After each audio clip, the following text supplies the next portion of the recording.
Lightning Slash!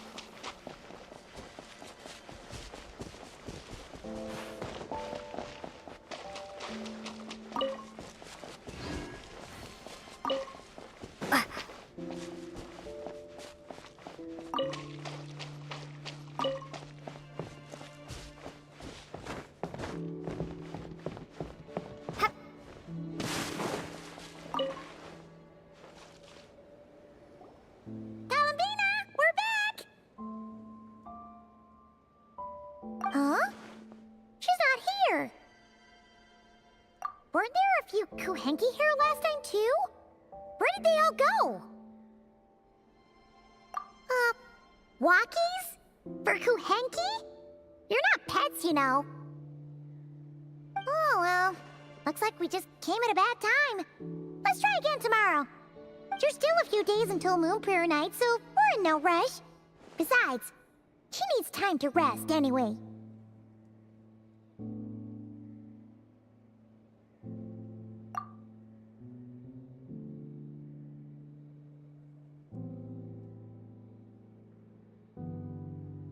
Kalamina!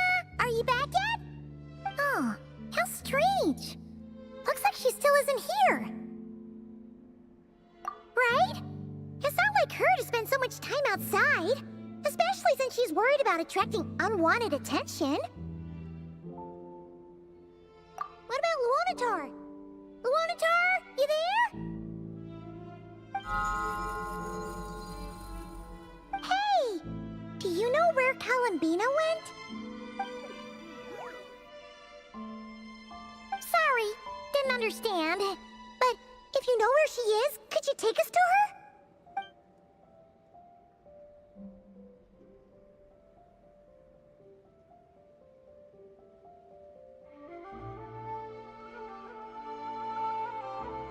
Yeah, that's even stranger.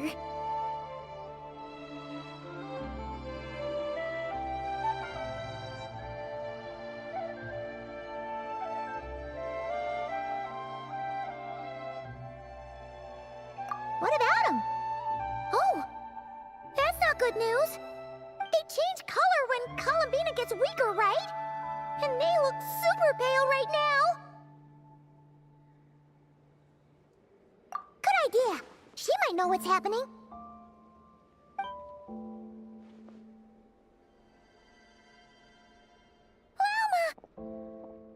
Ah, it's you. How is Kutar? Is she okay?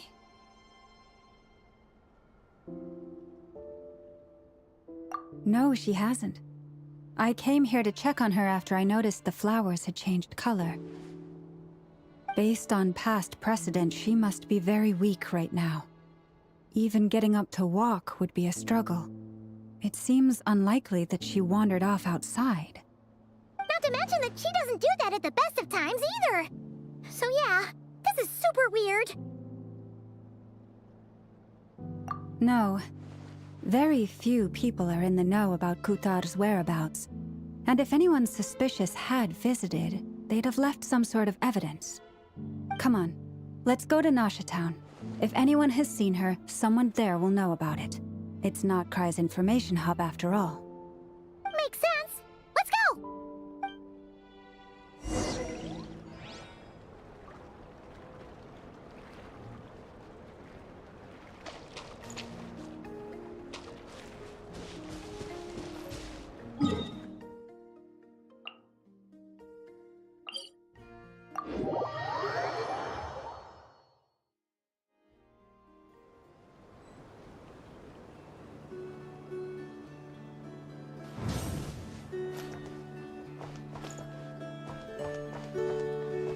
Try and stop me!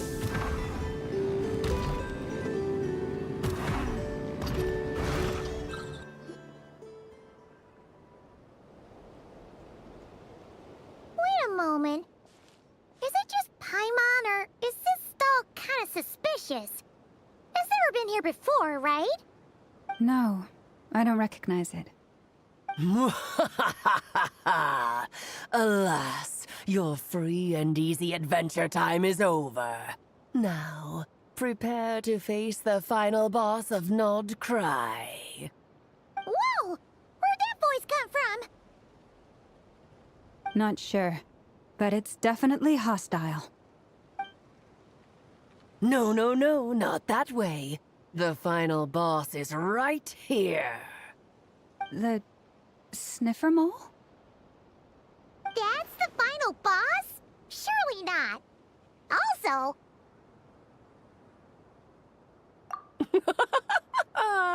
Okay, the jig is up. I'll stop teasing you. Turn around. I'm right behind you.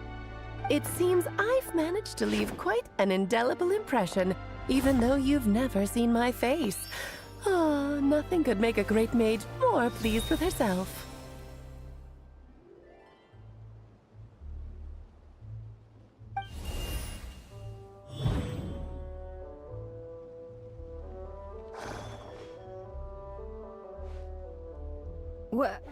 What is going on?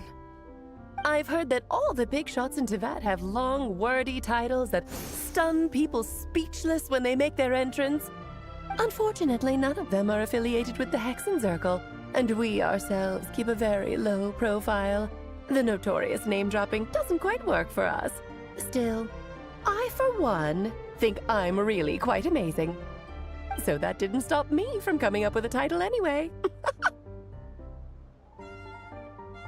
Alice! It's really you this time? Not a lantern or a Dodoko, but Alice in the flesh? Oh, that's right. So, what do you think? How does it feel to finally meet me? You look like...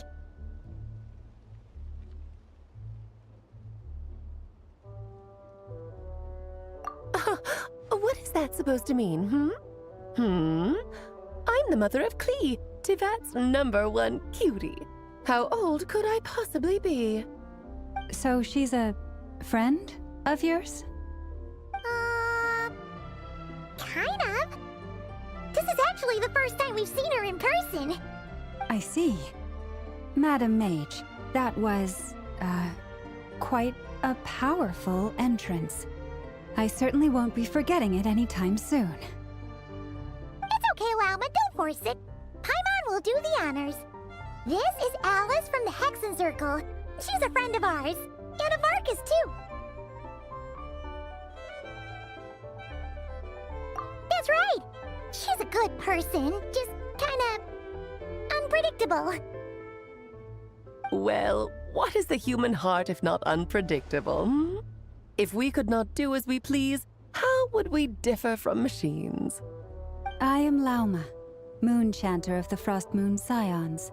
It is a pleasure to meet you. Oh, I know. Before you got here, I spent a good, 15 minutes getting up to speed on Nodcry's present situation. In other words, I've read the whole in the last episode part, so we can skip the pleasantries. Fair enough. Well, Miss Alice, I can already tell that you have quite a unique personality. You'll get used to it. Paimon sure is. So anyway, what are you doing in Nodcry, Alice? Oh, I thought I told you already. This time, I'm the final boss. And what a formidable foe I shall be. Powerful, confident, decisive, and good luck finding my weak spot. You will never succeed.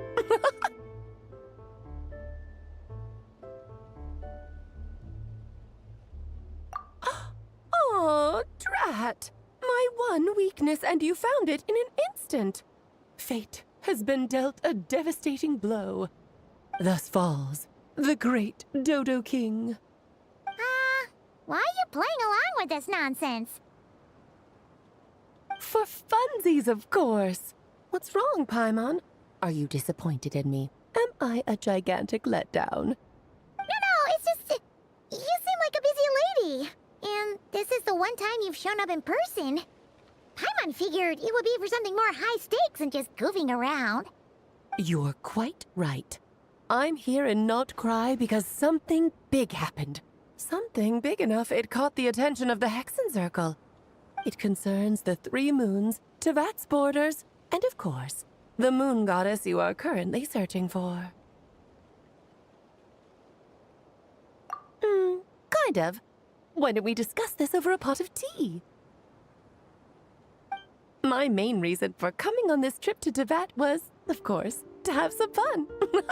But I do technically have a job to do as well, namely, maintaining the stability of Teyvat's borders. I'll skip over the complicated parts, but to sum it up, abyssal energies are all that lie beyond Teyvat's border. We'd find ourselves in a real pickle if they ever made it through. And the phantoms you've been seeing are a sign that the border has been disturbed. No wonder they only tend to show up around Moon Prayer Night. Is it because the real moon is now so close to us that its power can cross the border? In part, but only a negligible amount passes through. Just enough to influence the verdant crests and so on. And as you've noticed, there has been an unprecedented number of phantoms appearing this year. The influence of the moon beyond the border cannot explain this. No, there is another far greater factor at play. The trilunar syzygy. A trilunar syzygy. Eons ago, before the heavenly principles came to Devat, it was the then 3 moon goddesses who controlled the laws of this world. Oh, that's exactly it! The 3 goddesses split these powers amongst themselves, promising never to consolidate them into one singular body. This was meant to keep the world stable. But, fast-forwarding to the present, the eternal moon's marrow is with you, while the iridescent moon's marrow, which should never have appeared in this world, has been retrieved. Add that to the presence of a moon goddess in the flesh and... the power of all 3 moons is gathered here in Notcry. There hasn't been an event like this since the War of Funerary Flame. And it's having a noticeable effect on Tevat's borders. Because I wish to give my darling daughter a peaceful, sunny environment to grow up in. Is that a good enough reason? Kinda sounds like you're dodging the question, but it does make sense. Well, that's one reason anyway, and the most important one. The others are a little complicated to explain. For instance, cleaning up after dearest Miss R. Albedo could tell you more about that if you're curious, but right now, I have a more important question to ask you. Why are you collecting the moon marrows?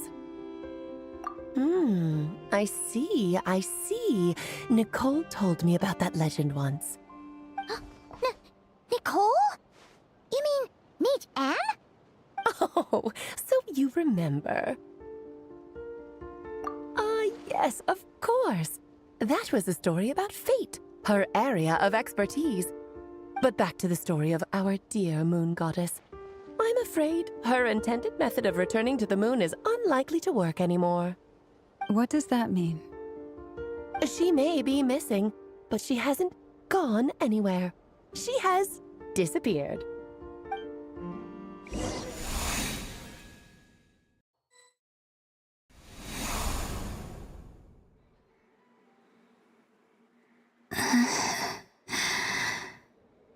My body is so heavy.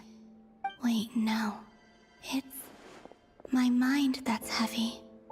My arms and legs are as light as a feather. What's happening to me? I feel drowsy, like I've been asleep for too long. Is it daytime or nighttime? Is the moon out? I think I'll go for a walk.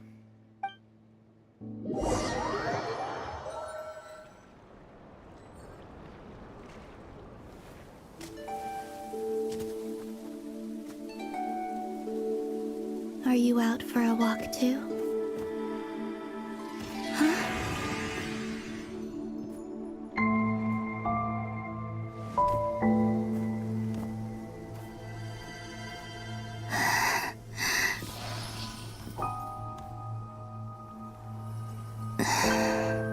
The day has come at last.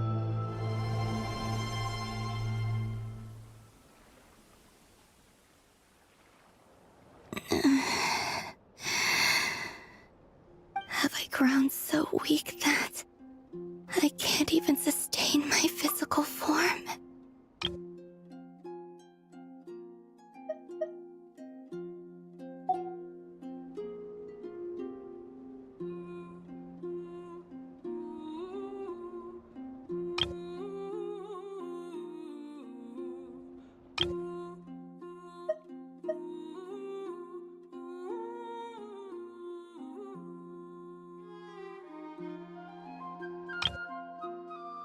But Moon Prayer Night is nearly here. I was so close to returning home.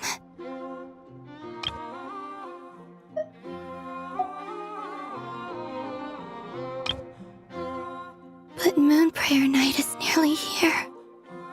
I was so close to returning home.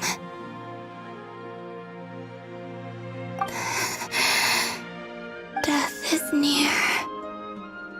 Is this how it ends for me? Will I return to the moon after I disappear? Or... I don't want it to end like this. So far, at least, I still exist. Even if not physically, I can still feel. But as my power wanes, I'm sure that too will fade. I suppose I might take one final look at this world. The world where I was born.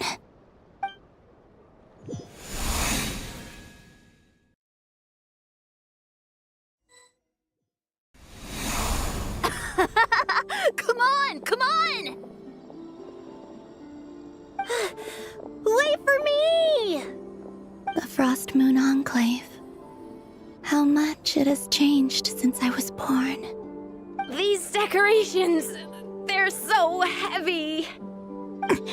It's times like this when you kind of wish men could be priestesses and acolytes. How fascinating. I've never had the chance to be privy to people's private lives in this way. In the past, people would get so solemn and serious the moment I showed my face. Like they were frozen stiff. Karina, Lametti, it's time to eat. Coming! I want to watch them a little longer.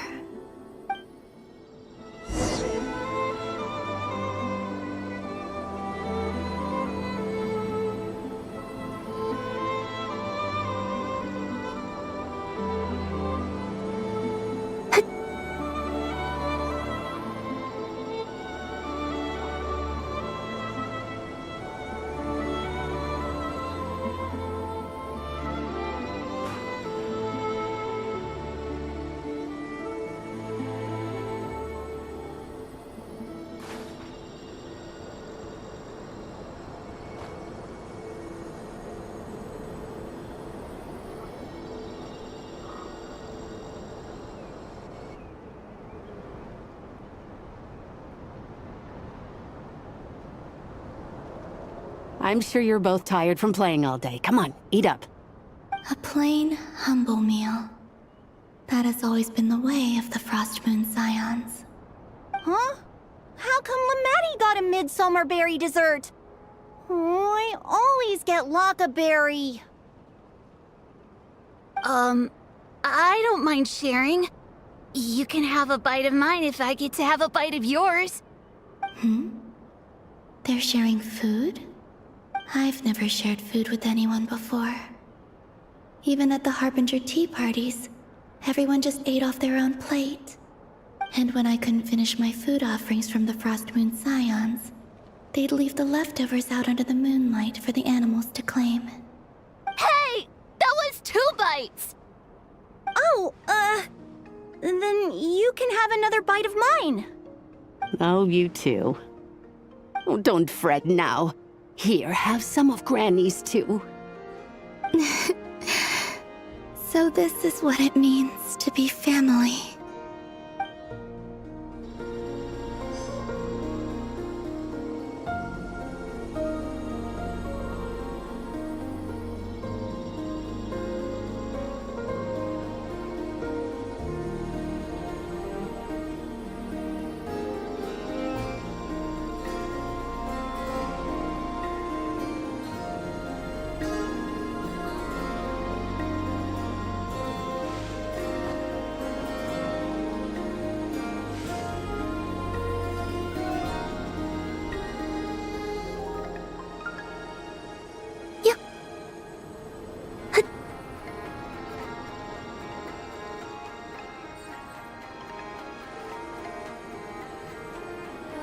So just fill these balloons with air, right? Yep. Try a couple now to test things out. The rest can wait till Moon Prayer night. Think fast. Rada! Teasing an acolyte of the Frost Moon Scions? Surely that's a punishable offense. Take this!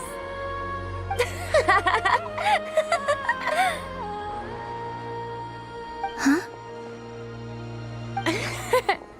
All right, enough horsing around.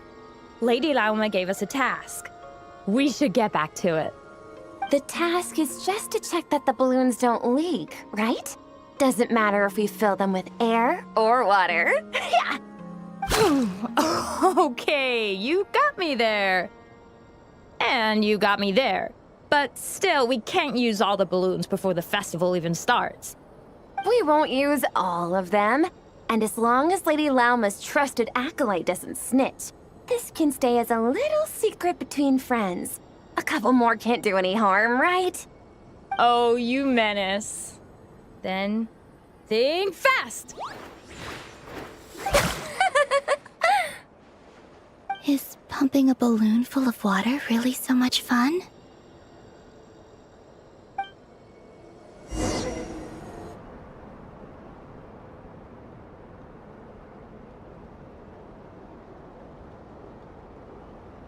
I'm seeing so much that I'd never usually get to see. They'd never act like this when I was around.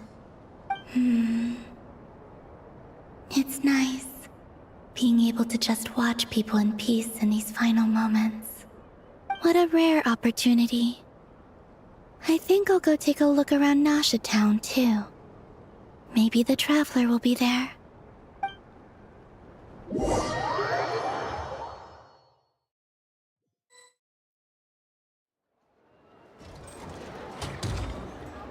After the War of Funerary Flame, the Moon Goddesses were no longer recognized by Teyvat.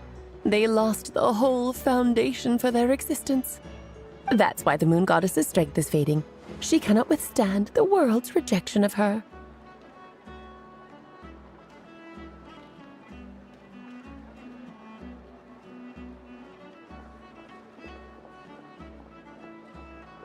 To be more pedantic about it, the Moon Goddesses did something to offend the heavenly principles, and that's why they were ousted.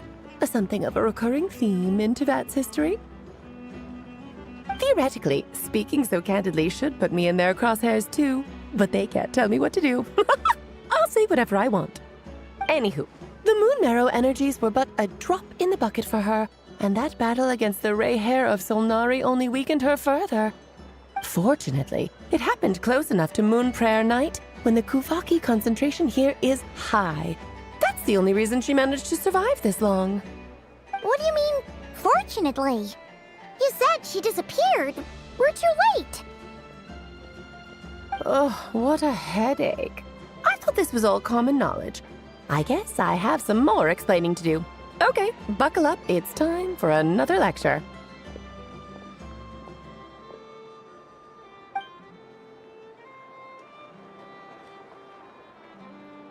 Now, I said earlier that the Moon Goddesses lost the foundation for their existence. The reason for that has to do with the natural order. Basically, the rationale for their existence in Teyvat was lost. The same logic applies to the present Moon Goddess too. Consider her existence so far. Her comrades in the Fatui called her Damselette. And she was worshipped as Kutar by the Frost Moon Scions. But these connections have now been severed, whether by her hand or yours. So, the rationale that once sustained her existence is now gone. Wait, we did that to her? Oh, well, strictly speaking, yes. But let's not start pointing fingers, shall we? I'll only end up as the big bad villain, and that's not the kind of final boss I want to be.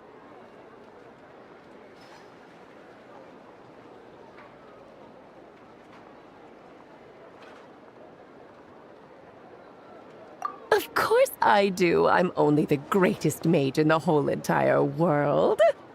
Now, if you wish to find your Moon Goddess, There are two problems we need to solve. Firstly, we'll need to strengthen the connection between her and Tevat, at least enough to sustain her until Moon Prayer Night. Strengthen her connection. But does that mean I'll have to rally all the Frost Moon faithful behind this? I'm afraid a bygone faith and a former home won't be of any help to her now. Do you know her name? Her name? Oh, yes. Names are very important things. A name is a fundamental concept that anchors one's entire existence.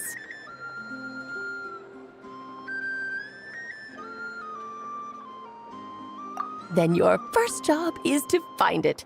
As a moon goddess, I'm sure she must have a name she identifies with. Neither Columbina nor Kutar is her true name, and she's never really accepted either of them. So, finding out her real name is enough to sustain her existence? Yes, I know it sounds like a small step, but every journey begins that way. So for now, that's all we need to focus on. The second problem is with her plan to use the moon marrows to return to the moon. Unfortunately, piercing through the false sky will take an enormous amount of power. Given her current condition, she won't be able to provide anywhere near enough power, even if she recovers her physical form. But no need to fret. Nicole's the expert in this field, and I'm sure she'll figure something out. Wait, Mage N is going to help us out too? That means we've got 2 Hexacircle mages on the case. This is turning into a pretty big deal. Actually, this is more of a side quest for me. Like you said, I'm a busy lady, so I can't stay for too long. I'll have to return to Tevat's border soon.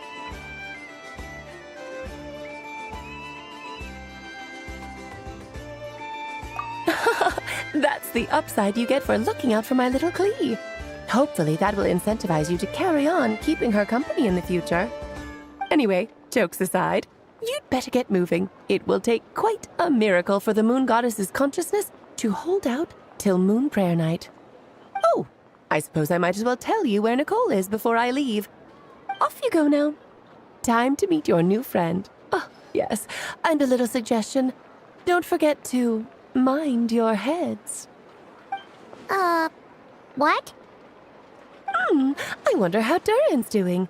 I should really go see him before I head back. You really are super busy. I most certainly am. There's so many children I have to keep tabs on just in Mondstadt. Durin, Albedo, Venti, Varka.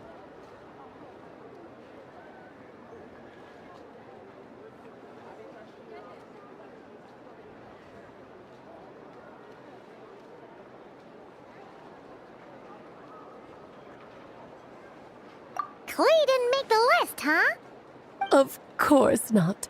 Klee is my pride and joy. I have no qualms about her, because she's the best child in the whole wide world. Yep.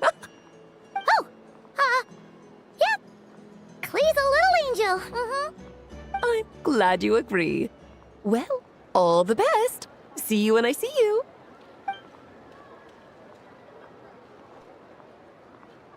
She left in a hurry. Yeah, she didn't pack up her stall. Should we handle it for her? I must say, I'm now very curious about her daughter. Klee, wasn't it? What's she like? That's a long story. Come on, we'll fill you in as we go.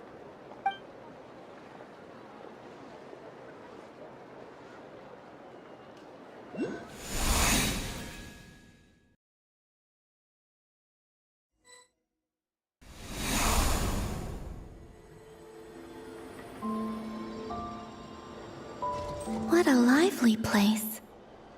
I've never experienced Nasha Town like this before. Hey, you old geezer! Your hammer's rusted through! Who are you calling old geezer? Are they quarreling? I'm looking right at him! You've really gone downhill since giving your daughter free reign in the workshop. Can you even swing a hammer anymore? It shouldn't take you days just to fix a single chair.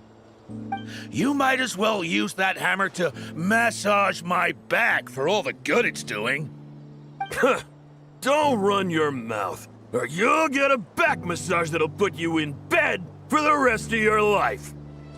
Look, the materials haven't arrived yet, all right? You know how busy it gets in the days before Moon Prayer Night. I'll bet you send all the materials to your little princess. Blood's always thicker than water, huh? All right, you've made your point, Uncle Koski. As soon as the materials arrive, fixing your chair will be the #1 priority. And Dad, if you've got time to chat, why don't you lend me a hand, See? Lolka knows what the score is. I guess they're friends. But the way they spoke to each other was so ugly. Then again, it wouldn't be the first time I've seen something like this. Columbina! Sing outside my door in the middle of the night one more time, and I'll unscrew your vocal cords. You hear me? Oh, Zandrone. So that was her way of trying to be friends with me. What a pity. I won't get the chance to say any ugly things in reply.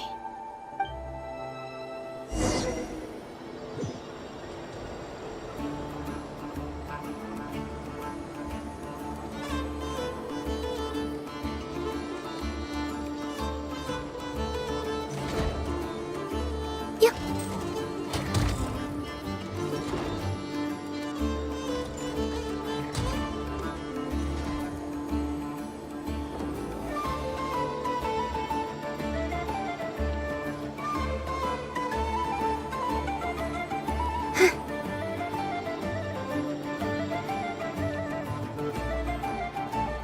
Hey, have you decided what to give her for Moon Prayer Night?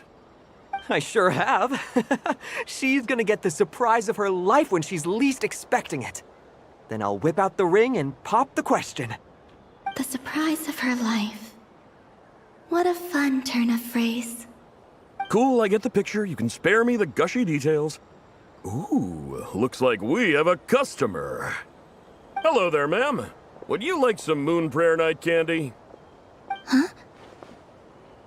Is he talking to me? Can he see me?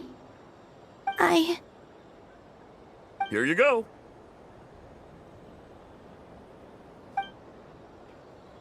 Oh.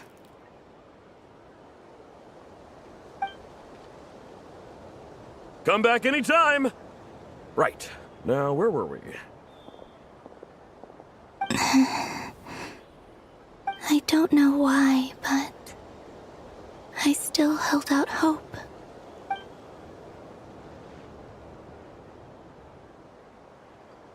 The most important thing right now is to find that mage. This name thing seems super important too, but where do we even start looking? I'd better go pay the Fatui a visit.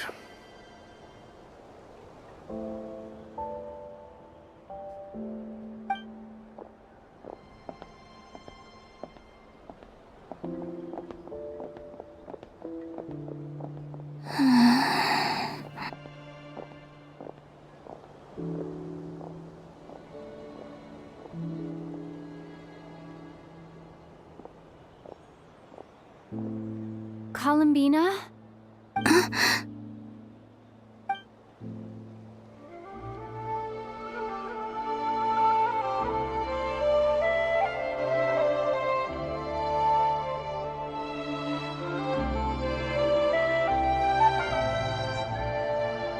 Traveler? Let's go! This is no time to be spacing out!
mentioned a mage and a name? So, Mr. Varka, are you acquainted with this Nicole? Or should I call her Mage N? Not really. We've never met, though she has come up in conversation. From what I've gathered, Alice kinda took Nicole under her wing. Taught her how to speak in a more ladylike fashion, that kind of thing. Huh. Hard to imagine Alice as an etiquette coach. Yeah, Alice is a larger-than-life personality, I'll give you that. But then again, that's why she's able to draw such an eclectic mix of people into her inner circle. If I remember correctly, being an interesting person is actually one of her main entry requirements. So, if you ever wanted to join the Hexen Circle, I'm sure you'd both be eligible to apply. Hey! Don't go around making promises on Alice's behalf. I wouldn't dare. I'm just trying to paint a picture of the Hexen Circle for you. Okay, sure. Anyway, since none of us have ever met Nicole, how are we supposed to find her? We can't just go up to every woman in sight and ask, "Hey, are you Nicole?" Maybe something she's wearing will give it away? Like, a windbloom pinned to her chest or something. Wait a minute. Alice never said Nicole was from Mondstadt. Oh, true.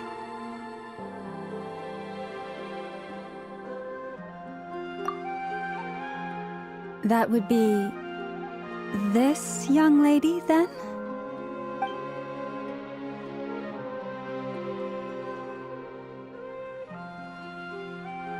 Hey there! Sorry to disturb you, but are you Miss Nicole? Varka, Knight of Boreas of the Knights of Favonius. Alice might have mentioned me before. Mm-mm. Have we got the wrong person? Sorry. Well, this is awkward.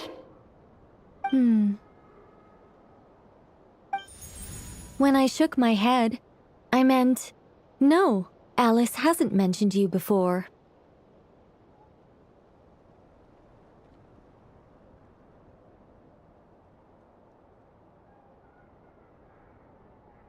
Huh?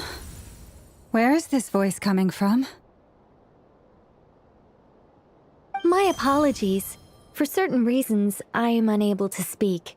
This is the only way I can communicate with you. It might take some getting used to, but I hope you can understand. Hey, it's fine. I'm more shocked by the fact that Alice never speaks about me. I mean... As for you two, we have crossed paths twice before, but it is nonetheless a pleasure to finally meet you.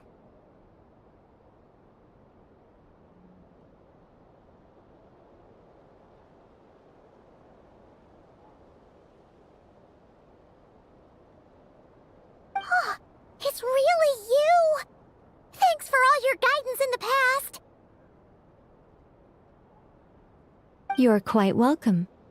This time, things are different. We have reached the unwritten pages of the story.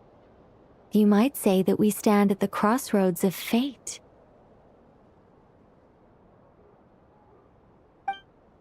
Now then, allow me to formally introduce myself.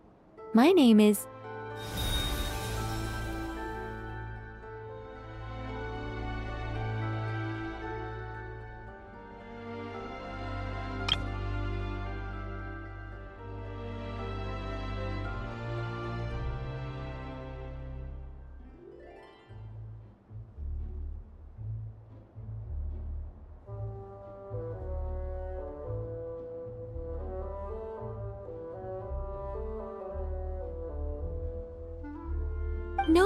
No, stop!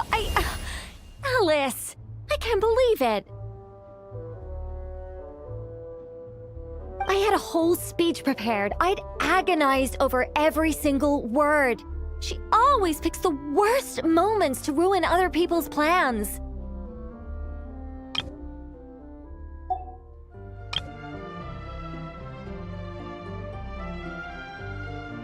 I'm so sorry about that. Alice took the liberty of devising some bespoke self-introduction magic for each member of the Hexen Circle. But I could have sworn I deleted all of the triggering conditions for it. How did it bypass everything?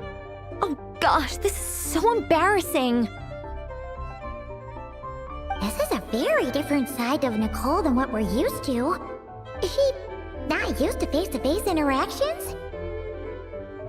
Don't worry about it. We've seen that introduction magic once already, so it wasn't too much of a shock. Please go on, Miss Nicole. We'd love to hear what you have to say, or, well, communicate. Huh? Are they talking to this lady? But... Will you all promise to forget that horrendously embarrassing introduction? Sorry? Embarrassing? When?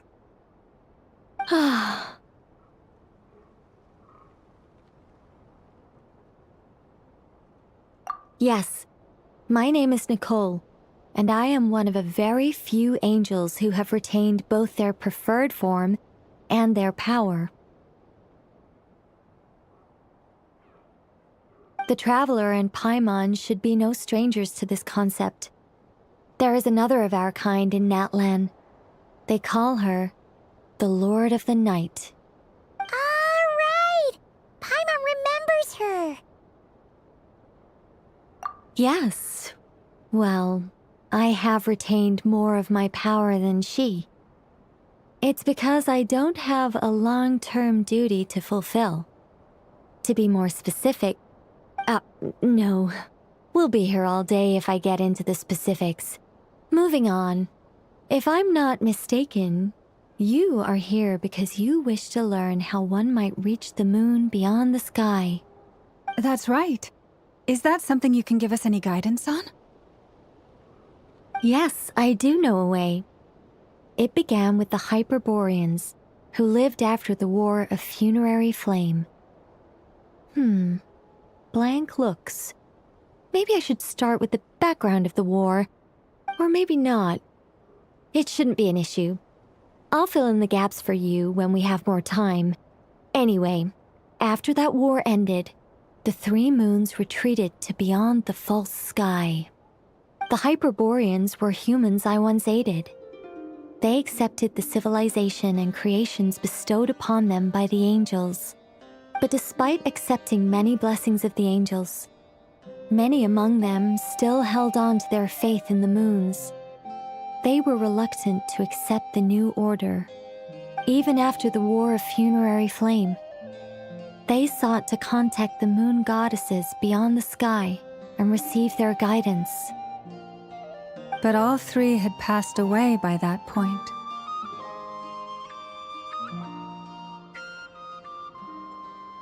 this mage has a unique method of communicating. Is she talking about the moons? Yes, but they did not know. And so, still they prayed for the moon goddess's mercy. After building titanic structures that consumed vast amounts of Kuvaki, at last they glimpsed the moons and heard their voices. But of course, they were gravely disappointed. For it was then that they realized the three moon goddesses were dead. Oh, that's such a sad story. It is. Humanity was in a very sorry state at that time. The angels who had once aided them were gone, and the War of Funerary Flames had left them homeless and destitute. Just a second, I gotta ask. How relevant is all this history to the task at hand? Well, I mean, it's... Okay, it seems we've drifted into irrelevant narrative waters. It's been a while since I've had the chance to speak inside someone's head. As soon as I got started, I lost control and the words just flowed out like a waterfall. What I'm trying to say is... Right, yes, that's it. The relevant part is the ritual created by the Hyperboreans. The fact that they bypassed the false sky and saw the true moons implies that they successfully built a connection between Tevat and the outside world. Which means, with enough Kuvaki and a sufficiently stable connection, it should be feasible to send one person over the border.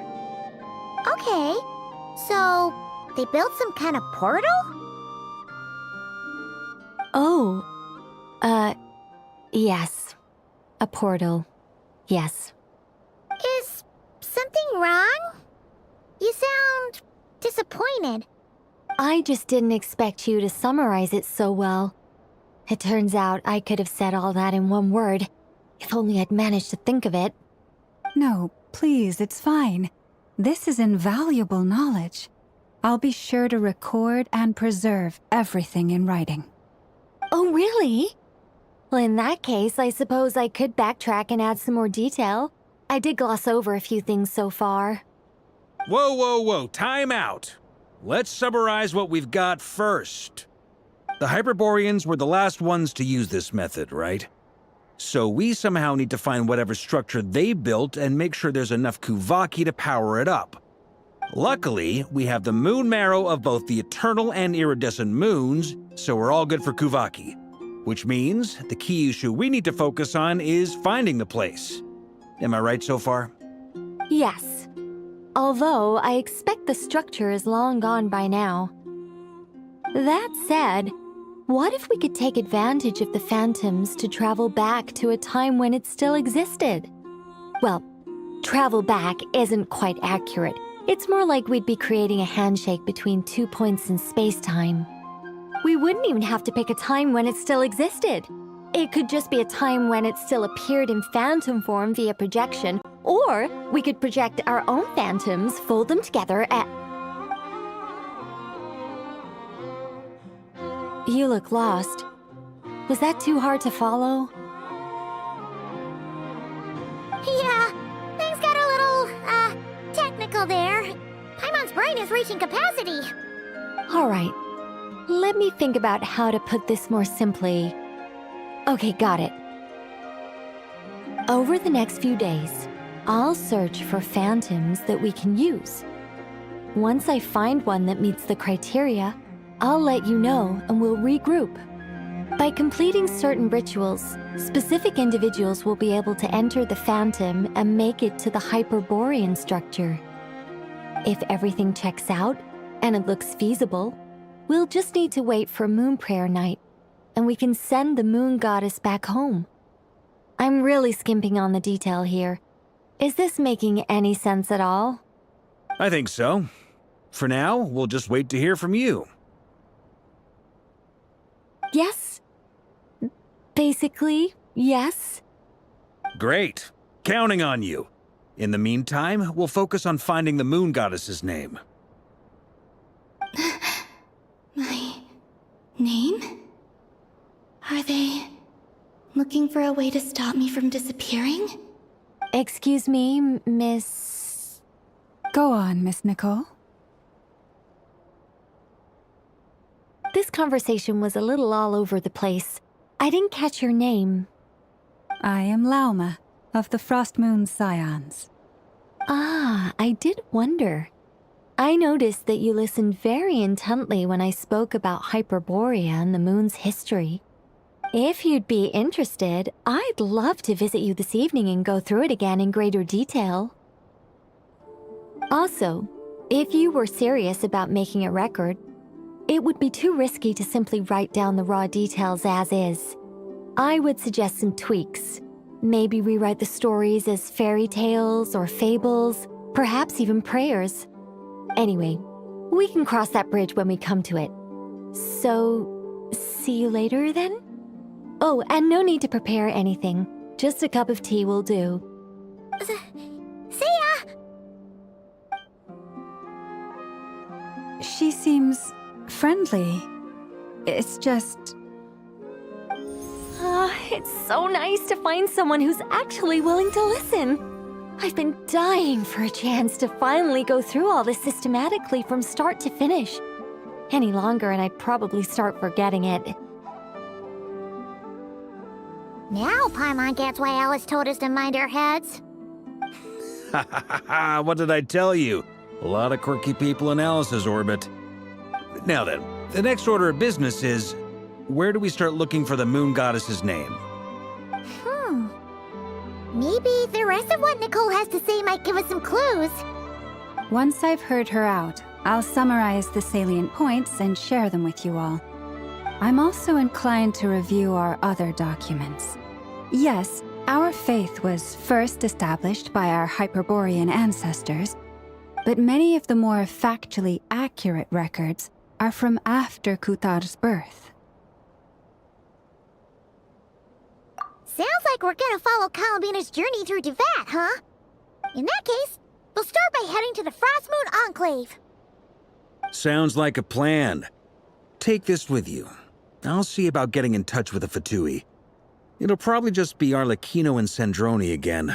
They're the only ones who would want to help. Thank you, Mr. Varka. Don't mention it. Honestly, I'm more comfortable dealing with the Fatui than prying into the details of a young lady's childhood. Catch you later. I should follow them, just in case there's some way that I can help.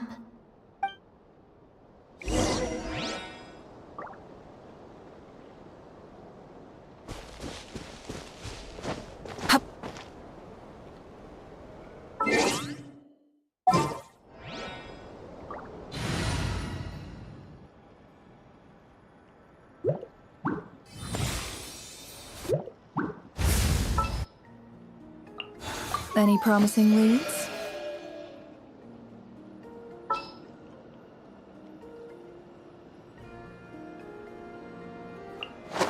Witness mine! Let the show begin. Forest, protect us. Can't hide the truth. Let's see tomatoes.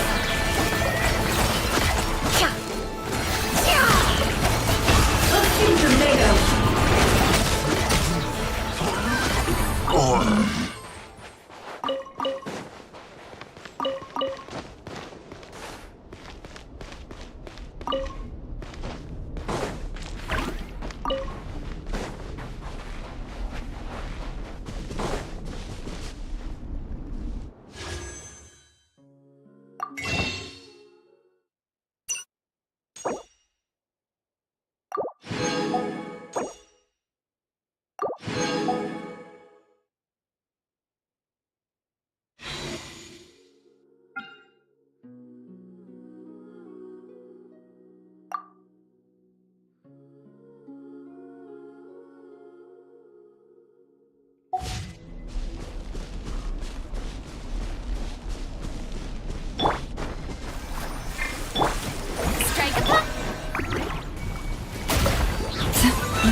No more lies.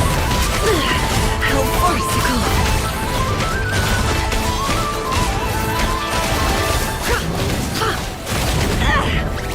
Seek within.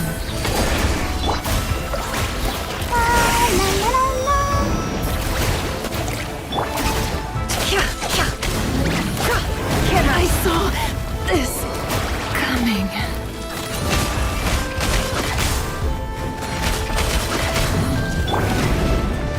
Branch into song.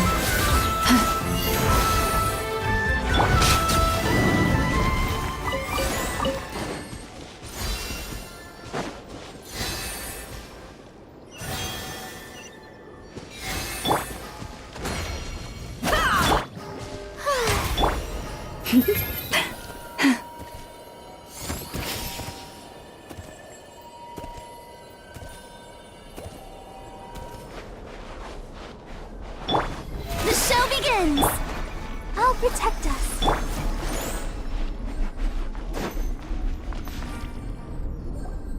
A while ago, I took the time to organize all documents in our possession that pertain to Kutar.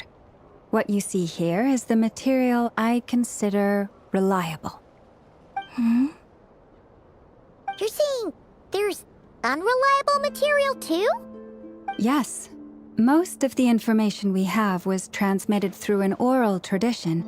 Inevitably, some of her stories were mythologized and deified over the years through countless retellings. That's why I organized them into reliable and unreliable. There's no sense seeking answers in history unless we can ensure the veracity of the historical record. Makes sense. All right, let's take a look through.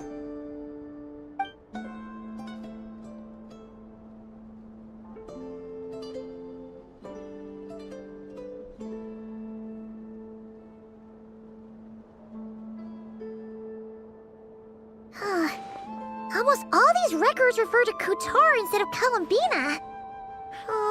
Although neither of those is her real name.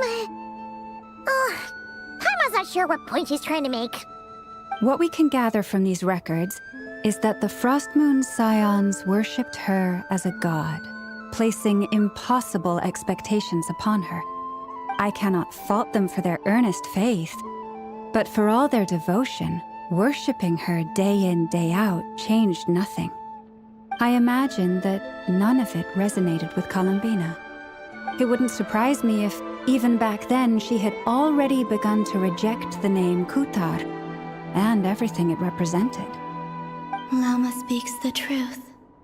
When I heard them call upon Kutar with hope and expectation in their voices, they may as well have been calling upon somebody else.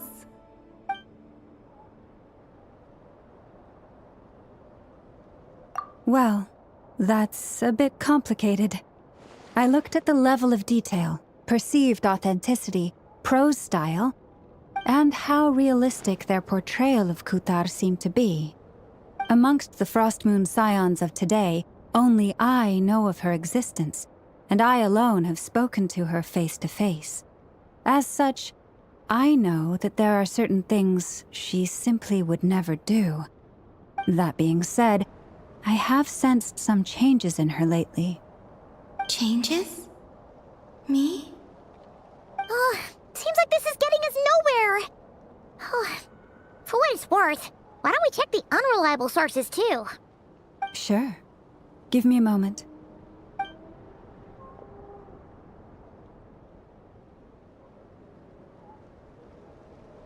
Exerting but a fraction of her divine might, Kutar sheared a great mass from the snow-capped mountain and cast it into the sea, upon whose surface shone the mirror image of the moon.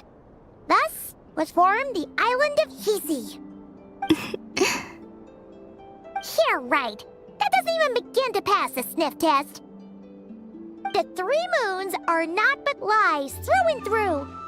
Only one moon has ever shone for us, and Kutar is her name. The vast majority of ancient texts are filled with fanciful tales like these. I trust you understand my criteria a little better now. Kutar did not speak, merely gazing into the distance in silence.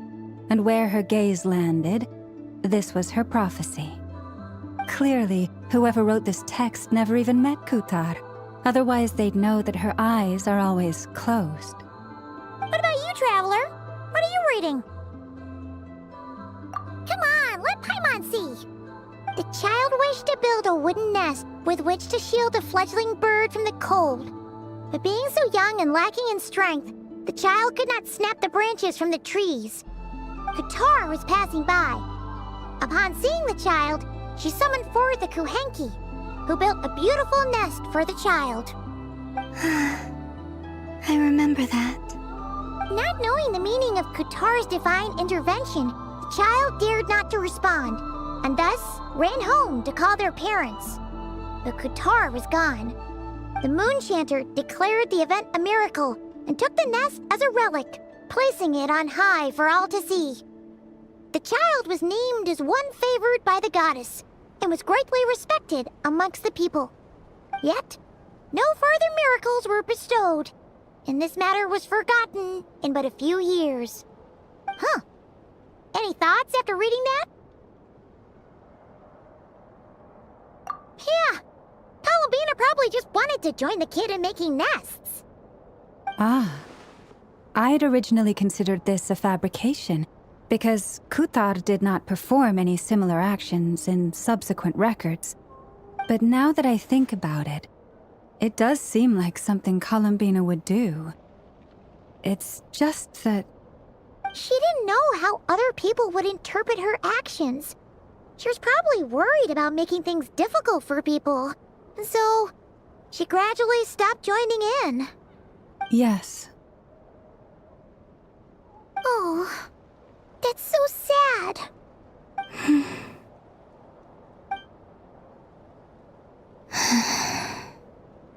And now, I can make no such gestures of warmth, even if I want to.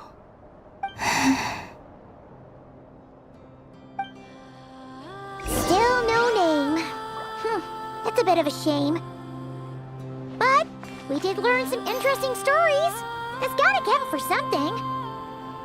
Barca said he was gonna set up a meeting with Arlecchino and Sandrone, right? Let's go back to Nasha Town and see how he's doing.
Let's see. There's Varka. Oh, and it's Durin and Albedo too. Yeah, this is pretty much the same place we bumped into each other last time. I convinced them to stick around a little longer.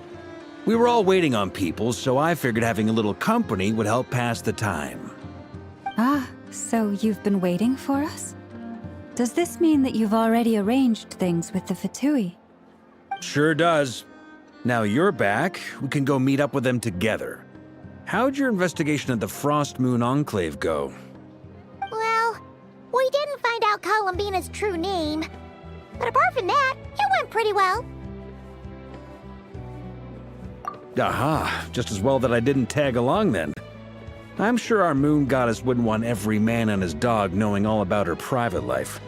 Still, desperate times, desperate measures, I guess. Someone had to do it. So, Varka was waiting on us, but what about you two? Are you waiting for Alice?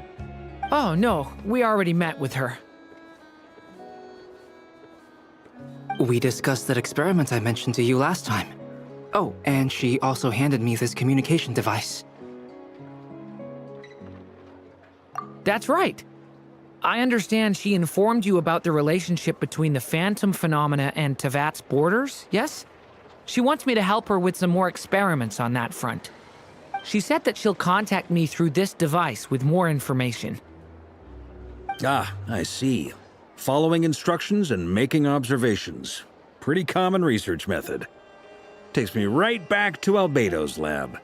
Wait, then who exactly are you meeting? Someone you know. Albedo's met him too. But I don't think Miss Lauma or the Grand Master have been introduced.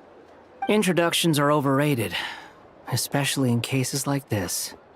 It's you! So? It's not like the academia has prohibitions against going abroad. Also, I applied for leave. I've been writing to Hat Guy since obtaining a human form. I've already brought him up to speed on everything that's been going on in Nodcry. Hat Guy? Turns out, I actually have heard that name before. Oh? Then why did you react the same way I did? I only knew the name, not the fella. But since we're all here, let's do some introductions for what it's worth. I'm Varka, Grand Master of the Knights of Favonius. Lauma, Moon Chanter of the Frost Moon Scions. And I'm a Driosh from the Vahumana Darshan of the Sumeru Academia. Hack guy. Good to see you again, Mr. Guy. I believe we last saw each other on the boat ride here.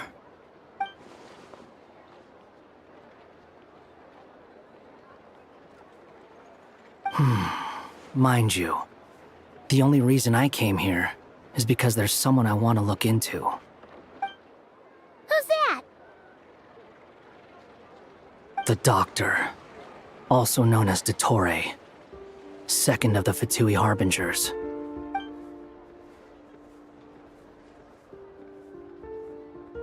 From the tone of your voice, it sounds like there's bad blood between you. I was reviewing our archives and noticed that a lot of information about him was missing. Left a bad taste in my mouth. That's all there is to it. Dottore, or Zondik, as he was then known, once studied at the Academia, but he got kicked out before he could graduate.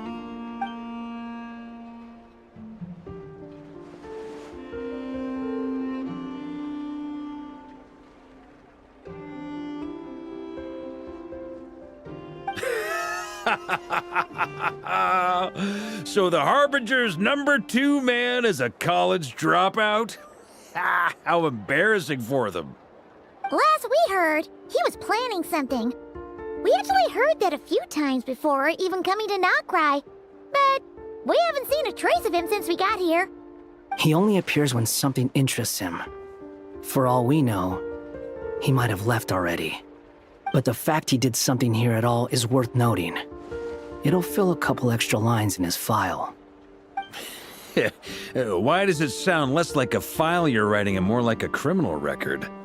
Anyway, we were just about to meet 2 of the other Harbingers. Want to come along? You might learn a thing or two about him there. Sure. Even though they're Harbingers, well, they're old acquaintances of ours, so, you know, when you talk to them, try to be... I got it. The Frost Moon Scions' relations with the Fatui remain tense. Forgive me if I do not attend. In that case, we'll continue assisting Miss Alice with her experiments. Good stuff. Everyone's having a fruitful time. All right, we better get going. I'll lead the way.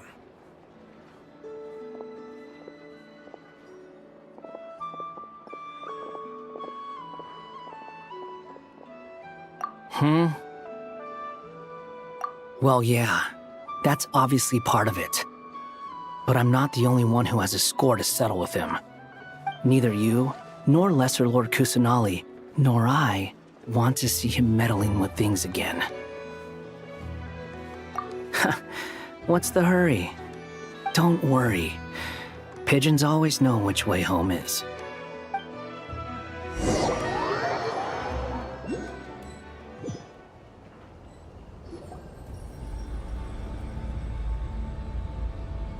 You made it. Who is this?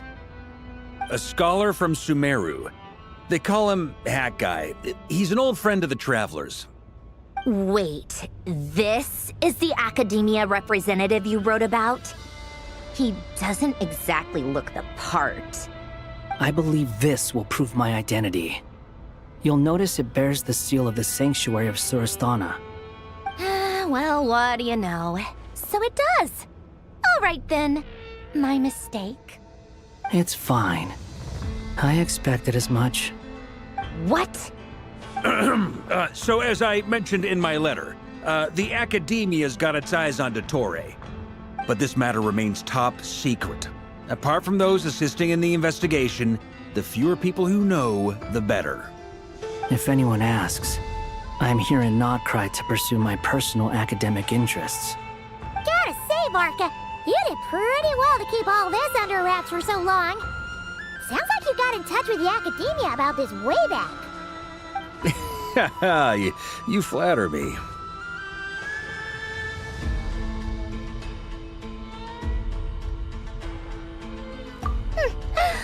do I even start?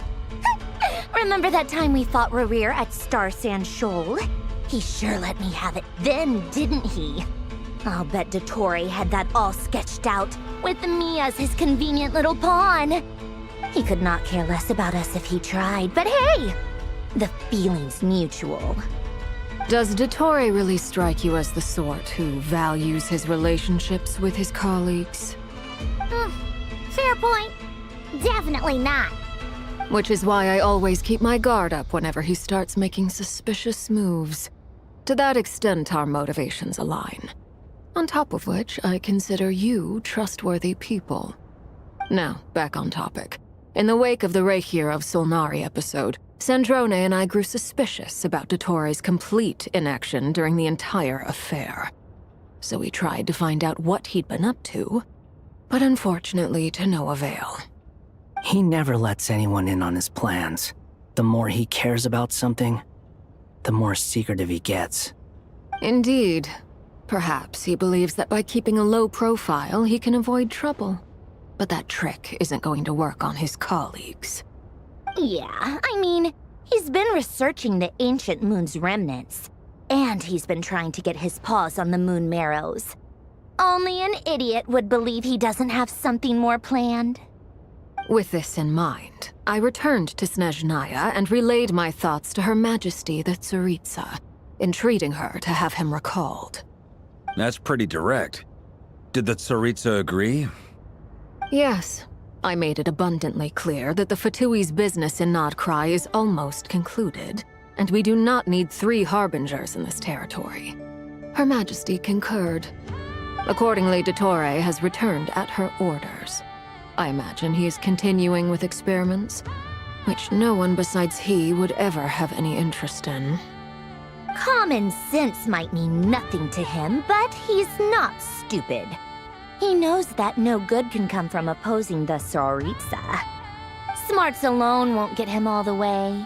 He needs the Rooster's resources and Regrator's Mora, both of which the Tsaritsa can strip from him by waggling a finger. But doesn't he have a track record of publicly following orders while going against them in private? He probably has it down to a fine art by now. Wouldn't put it past him. We worked together on a research project once. Only briefly, but it was enough to show me that we're fundamentally different people. He has no interest in doing things methodically, stage by stage. His thoughts jump all over the place, and the moment his curiosity is satisfied, or he gets the results he wants, he disappears. The only similarity we share is that, once we set our minds on doing something, we will see it done, whatever it takes. Oh, we definitely saw some of that in your battle with Rerir. You got so competitive. Ugh, do not remind me. Then I believe we all concur. Dottore will not simply give up. Fantastic. Now this is turning into a whole day of unpleasant memories. Ugh. Are you talking about the moon marrow stuff? He also strikes me as the kind of person to disregard experimental regulations, ruin all the equipment, and go way over budget. Then leave the first person he can find to deal with the fallout. Exactly! This one time, he was running some high-temperature experiment and the substance exploded. But does he care? No! He orders his subordinates to open the device so he can observe the results, which causes the gas inside to leak out. That gas was poisonous! If I hadn't been there, who knows how many people might have died.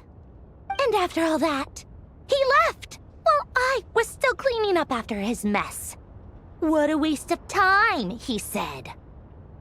Waste of time? The nerve! He wasted my time! You've been bottling that up for a while, huh? Hat guy, I must say, you seem awfully familiar with internal Fatui affairs.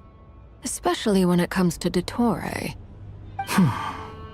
Thank you, Lady Harbingers, for providing such valuable information. I have no other questions for now, so I'll be on my way. Wait, what? You're just gonna leave? You're welcome to join if you want. Ugh. Just when Paimon thought he'd finally mellowed out. He makes quite the impression. I'll say. I've met tons of headstrong people, but not many of them would join me in bad-mouthing Dottore. Anyway, back to the main agenda. Barca, you said that Columbina has gone missing? Or rather, disappeared. Yeah. We're working on building a connection between her and this world. The simplest method is to find out her real name. I've actually asked her that question before, but she said she didn't know. Considering our relationship, I doubt she was lying to me. As far as I recall, she was never dispatched by Her Majesty to claim a gnosis or anything like that. That Tsaritsa's plans had long contained a place specifically for her. I always thought that was weird. What could she do that the rest of us couldn't? Knowing what we do now, it's probably something related to Kavaki, right? More than likely. When she first arrived, Columbina would often go to Her Majesty and ask when she could start the task assigned to her. But Her Majesty always gave the same reply. The time has not yet come. So she spent her days in Snezhnaya doing basically nothing. The Tsaritsa has summoned a beautiful blind maiden to be a harbinger, giving her the third seat by virtue only of her enchanting voice. It was a dumb and stupid rumor, but the reality of the situation made it hard to refute. And what happened after that? I imagine she stopped caring. She no longer seemed to care why she had been recruited, and Her Majesty never gave her any missions, so she just continued to sing in the flower garden. For my part, I was busy. So busy, in fact, that watching someone be that idol had me fuming. But still, I got the sense that she had long been used to a life of other people claiming she was needed when she wasn't. I just felt that having a place to stay would cost me something eventually. And so I waited quietly for the day that I would have to pay the price. And on the other end of that spectrum, you had me. Someone once told me that I had the lousiest work and the toughest luck. That's a good way of putting it. I forget who said it, but those words have always stuck with me.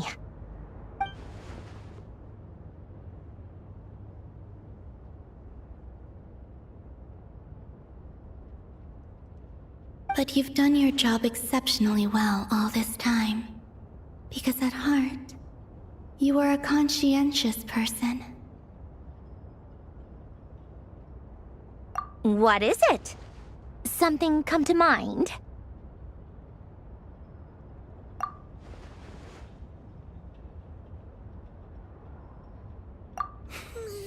That makes sense. Nothing screams you are needed like your name shouted from across the town. Well, good luck with it. But if you ask me, Columbina is still the most shoutable name. I'm just so used to it now, after all the arguments we've had. I can't be bothered trying to remember another name for her. Nor I. Sandrone.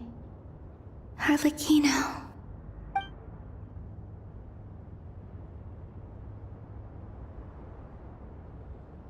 Huh! It's a Sealy! Does that mean Nicole has news for us?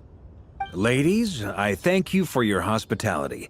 If the chance ever comes up, I definitely owe you both a drink sometime. I'm sure it will. You can make your own way out. Heck, you've been here enough times, you probably know your way around better than I do. Okay, time to do what adventurers do best. Follow that Sealy!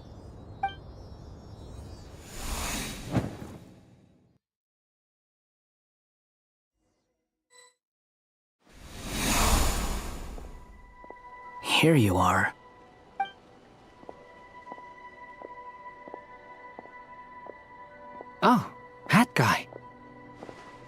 come you're back so soon? Did things go all right with the Fatui? Fine. Dotori's been summoned home by the Tsaritsa. Couldn't get much more than that. How about you? Any progress with the investigation? Unfortunately not. We've tried everything. Different phantoms, different locations, different points in history. But the results were the same each time. Abyssal monsters roaming the land. People crying out in despair, with no hope of being rescued. Every time I see it, I can't help but think, is this what it was like in Mondstadt when Dragonspine Durin attacked? And if I fail in the task I've been given, will I create yet another tragedy? That's just meaningless speculation. When we encountered similar phenomena previously, I tried to interfere with those illusions, using sounds and lights to guide them. However, we could not change their fates. At most, we were able to extend their existences. The events of the past are like fate that has been written into Irminsul. There isn't a living thing in Teyvat that can escape its past. But Miss Alice instructed us to try to find ways to change the outcome that these phantoms face. It's an impossible task. Can't you just refuse? Since she asked us to do this, I feel like it can't truly be impossible. Or if it is, well, mages can make the impossible possible. I could not have been born as Durin otherwise. But you also said that your past 39 attempts were fruitless. That's true. But you're still going. Yes. After this many futile attempts, surely you realize that you're not doing this because you still believe what some mage told you. It's because you want her hypothesis to come true. It's something you wish for deep inside. So, think for yourself about what you want to do. As long as you don't believe it's futile, it isn't. Yeah. Previous experience indicates that we cannot touch the phantoms, which limits the effectiveness of our interventions. If we want to clear this hurdle, we need to break this rule somehow. Same thought here. Following the same rules means repeating the same failures. Reducing ourselves to mere playthings of fate. So you mean we need to figure out a way to make contact with them despite knowing that we can't? Yes, and I suspect that's something only you are capable of. Everything in Teyvat is logged in Irminsul, but the withering that once occurred in Sumeru was a sign that the Great World Tree was being corrupted. This corruption allowed things that should not have existed in Teyvat to appear. This is tantamount to rewriting reality to an extent. You're saying abyssal power might be able to affect those phantoms? No one's ever tried it before. If you're gonna try it, it'll take courage. And you have to be confident that you can control it. Is anyone there? Has anyone seen my daughter? She's missing. I have to find her. I hear someone inside. Spargana? Are you in there?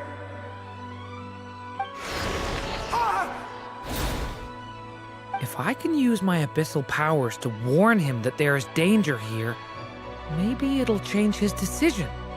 Maybe he'll stay away. Yes. The important thing is not the nature of the power, but rather how you use it.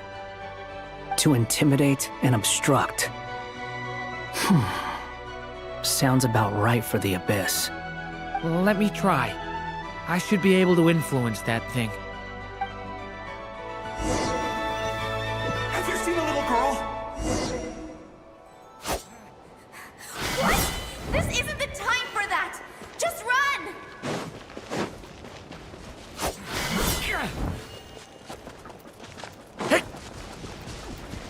I hear someone inside. Spargana? Are you in there?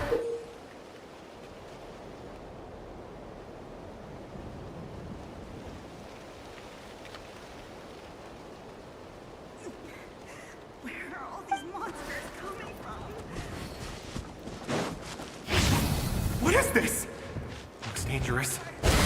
get out of here.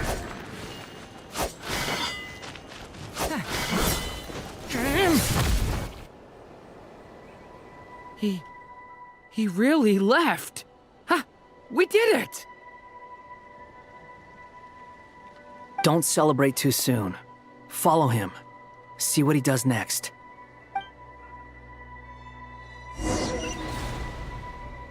Monsters approaching from the front. You need to stop them and create an opportunity for him to hide.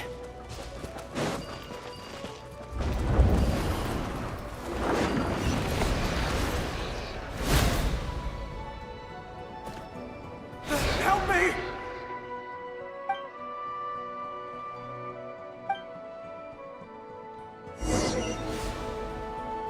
Monsters approaching from the front. You need to stop them and create an opportunity for him to hide.